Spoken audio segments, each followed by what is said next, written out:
ఈరోజు వంట ఏం చేస్తున్నానంటే అరటికాయ చేపల పులుసు. అంటే చేపల్లాగా అరటికాయ ముక్కలతో పులుసు చేస్తున్నానంట.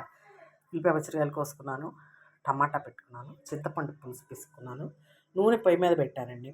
నూనె కాగినాక ఉల్లిపాయ పచ్చిమిరపకాయలు వేపుకోవాలన్నమాట. నూనె చూడండి, నూనె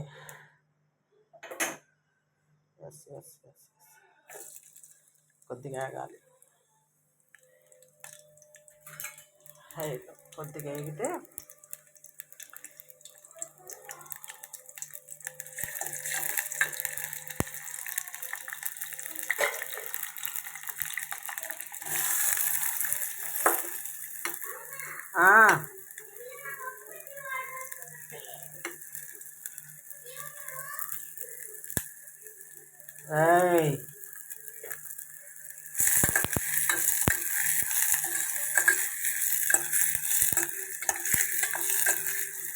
ఉల్లిపాయలు వేగాలి. వేగితే అల్లం వెల్లుల్లి పేస్ట్ ఇప్పుడే మిక్సీలో వేసానండి. అది ఫ్రెష్గా ఉందన్నమాట, మిక్సీలో వేసాను. మిగిలిందనుకో అది డబ్బాలో పెట్టుకొని ఫ్రిడ్జ్లో పెట్టుకోవచ్చు. కొద్దిగా ఉప్పు కొద్దిగా పసుపు వేసుకొని మనం దాన్ని డబ్బాలో పెట్టుకోవచ్చు అండి.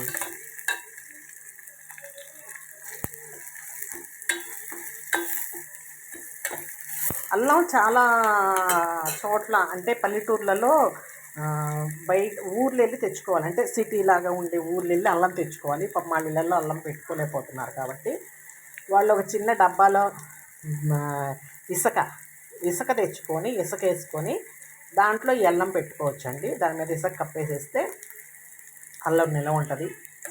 మీకు కావాలన్నప్పుడల్లా టీలో వాటిలో కూడా వేసుకోవచ్చు అన్నమాట.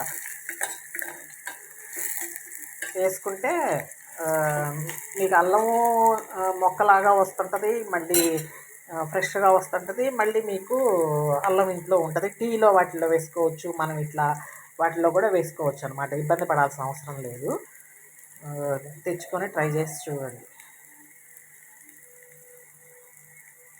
ఈ ఉల్లిపాయలు వేగాలి.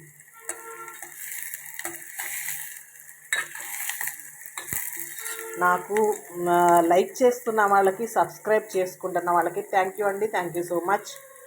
షేర్ చేసుకున్న వాళ్ళకి కూడా చాలా థ్యాంక్స్ అండి. చాలా thank you so much. Like చేసుకున్న వాళ్ళకి చాలా చాలా చాలా థ్యాంక్ యూ. సబ్స్క్రైబ్ చేసుకున్న వాళ్ళకి మీకు చేతులకి నమస్కరిస్తున్నానమ్మా. చాలా థ్యాంక్స్ అండి. చాలా థ్యాంక్ యూ సో మచ్. ఇప్పుడు ఈ ఉల్లిపాయలు వేగేదాకా ఉండి మనం దీంట్లో అల్లం వెల్లుల్లి పేస్ట్ వేసుకున్నాము. అల్లం వెల్లుల్లి పేస్ట్ వేసుకున్నాం. ఇదిగోండి,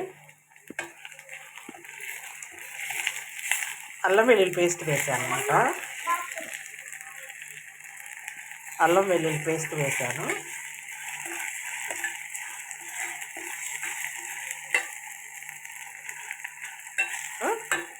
కొద్దిగా పచ్చివాసన పోయేదాకా వేపుకోవాలి. ఈ అరటికాయ ముక్కలు వేసేసాను.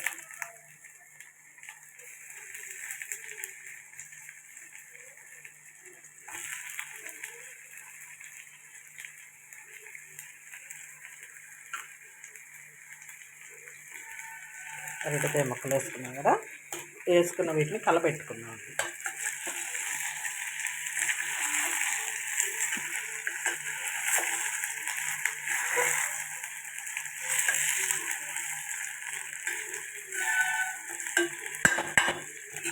దీంట్లో ఉప్పు కొద్ది పసుపు వేసుకుందాం. కొద్ది పసుపు వేసుకుందాం. ఇదిగోండి, చింతపండు పులుసు పిసికేసేసాను. అరటికాయ ముక్కలు వేపాం కదా, తర్వాత ఒక టమాటా, ఎక్కువ టమాటాలు కాదు, ఒక్క టమాటా వేసాను. ఇది మూత పెట్టేసుకొని ఉడకనిద్దామండి. ఇది మూత పెట్టేసుకొని ఉడకనిస్తే ఉడుకుతుంది అన్నమాట. ముక్క చూసారా ఉడికింది? ఇదిగో ముక్క కదా, ఇంకొద్దిగా ఉడికితే సరిపోతుంది. ఇప్పుడు దీంట్లో కారం వేద్దామండి. మనం కారం వేసి కారం వేద్దాం. ఇదిగోండి కారం వేసాను, కొత్తిమీర వేసేసాను, ధనియాల పౌడర్ కూడా వేసాను. చూడండి, ధనియాల పౌడర్లోనే నేను మిరియాలు, మెంతులు, దాల్చిన చెక్క, లవంగాలు, ధనియాలు కలిపి మిక్సీ పట్టాను అనమాట. సరిపోతుంది దీంట్లోకి. ఇది కొద్దిగా ఉడకనివ్వాలి. ముక్క ఉడికింది, ఇంకొద్దిగా ఉడకాలి కదా. ఇది కారం అది కదుగో, ఇంకొద్దిగా ఉడకాలి, చూసారా? అందుకని ఉడకనిద్దాం. చేపల పులుసు కాదు కానీ అరటికాయ పులుసు, చేపల పులుసు లాంటి అరటికాయ పులుసు. ఒకళ్ళు ఎవరో అడిగారండి, నన్ను మెసేజ్ పెట్టారు, చేస్తున్నారు కదా మీరు కూడా చేయొచ్చు కదా అని. చూడమ్మా, చేశాను, చాలా బాగుంటుంది కూర. మా అమ్మగారు చేస్తే ఇంకా బాగుంటుంది, నేను చేశాను కాబట్టి బాగానే ఉంటుంది. థ్యాంక్ యూ అండి, థ్యాంక్ యూ సో మచ్.